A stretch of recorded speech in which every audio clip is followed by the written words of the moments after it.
Diyan, impact yung what's happening with the immigrants? Kasi yun ang pinakamalaking concern ng mga Filipinos dito, no? Because nandito kami, but I think a lot of Filipinos have relatives in the US, of course, and they're worried. Anong mangyayari? What will happen? Will they be deported? Yes po, Tita Amy. So, Tita Amy. take care, change that. But so, as soon as President Trump gets inaugurated and as soon as 1201 hits, when he becomes the 47th President of the United States, he's going to be establishing executive orders.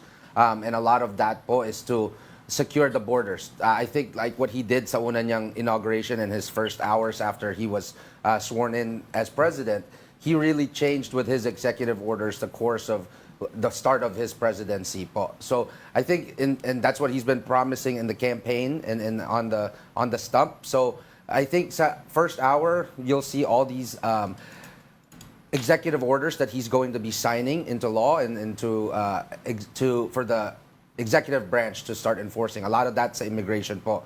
In terms of the immigration deportation, ang sinabi niya through his next Secretary Homan for Homeland Security is to make sure that he focuses on the prioritize of the criminals first, the first million. So a lot of that is going to be the top criminals that's been on this list.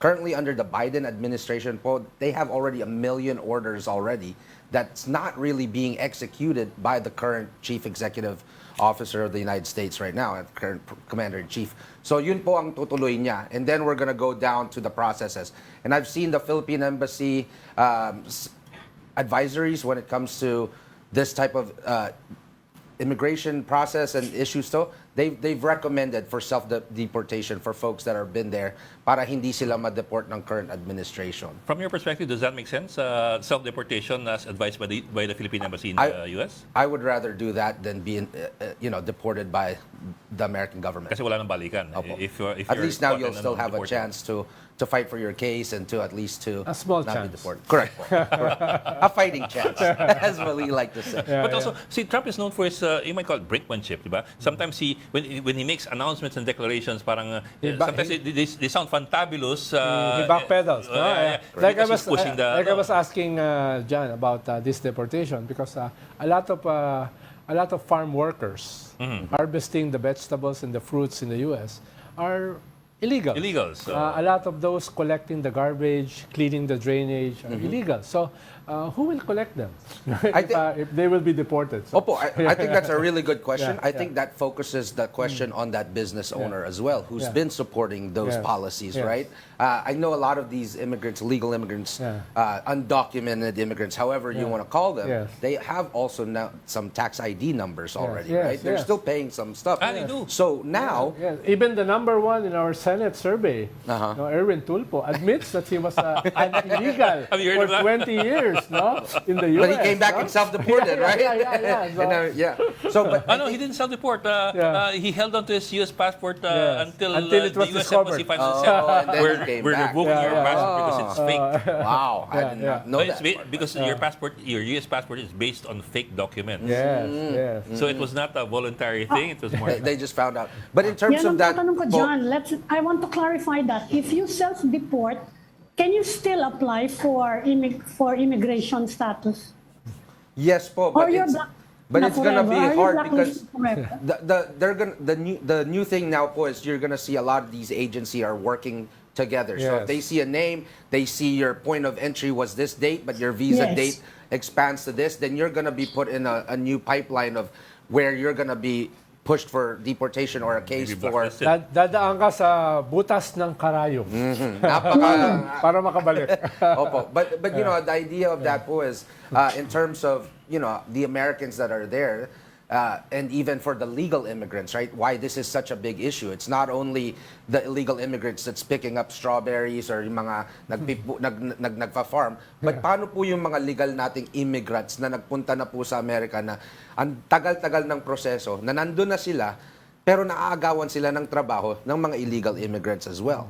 So in terms of a Filipino-American's perspective, kaya po yung mga botante natin na nakita natin sa Arizona, sa Nevada, you're gonna see some of these we call them low propensity voters. They're the first time voters, or they vote every other election cycle. That's what some of the issues that they got really tired of. Yeah, but John, let's call a spade a spade. A lot of legal Filipino immigrants won't work in the farms. They won't work in the garbage collection. They won't work in the drainage cleaning. They won't be I know a lot of congressmen who has kasambahay in their houses, no, with no papers or false documents. So a lot of those legal would go to the health sector. They will go. I know a lot of them. No, they have 2 to 3 jobs. No, and they will go to the banks. They will go to IT. The legal Filipinos. No? But most of them won't go to the farms. No, under the heat of the sun, harvesting or cleaning the garbage or cleaning the drainage. So it's different for the illegal Filipinos and for the legal Filipinos. They not necessarily look negatively with the TNT, no, because they won't try to get their jobs. Of course. Because but they're still, then they Filipino, and they want to make sure that how are you going to advance, right? And so in terms of this types of jobs, I think they are still in a position to do that. And some folks in some of the Filipino communities, when they first got there, some of them might not necessarily have a first job that might be in the better sector already, that they're still going to do whatever it takes to kind of pay the first year or so, right? And they're going to try to do what it takes. But to them, when they first come here, some of those benefits, right, are also given to the illegal immigrants, where if you're a legal immigrant and a Filipino, and you might not get the same benefits that you're getting already. So but that's another. But even also. the illegals are contributing to the economy. No, most of them have papers where they pay taxes. You can say that, but they don't pay their fair share of taxes, right? Because they still pay 100% remittance, maybe, or send back immediately back home, right? You know, and not necessarily the Filipinos or Hispanic workers or any of those undocumented workers. You said earlier that Trump will focus on those with criminal liabilities, no? And second, what will be the second? Is this the ones coming from the crossing the wall? No, because that's a very focused statement of the incoming president. No? I think build the wall. No? Right. So will that be the second? I honestly think it comes down to the criminal priority of how these folks have broken the law. How I'm sure they're going to be tiered in one way or another. It all depends on how Secretary Homan, kung anong gagawin niya para i-enforce yung plan or i-execute yung plan that Trump wants. Because you're not only looking at the southern border as well, you're looking at some of the northern border part, right? Because sometimes it's hidden. You're seeing a lot more Middle Easterns coming in from the north of the border to the United States, right? That are not as vetted maybe in the southern border. Chinese. And Chinese as well. And they're coming from the southern border too.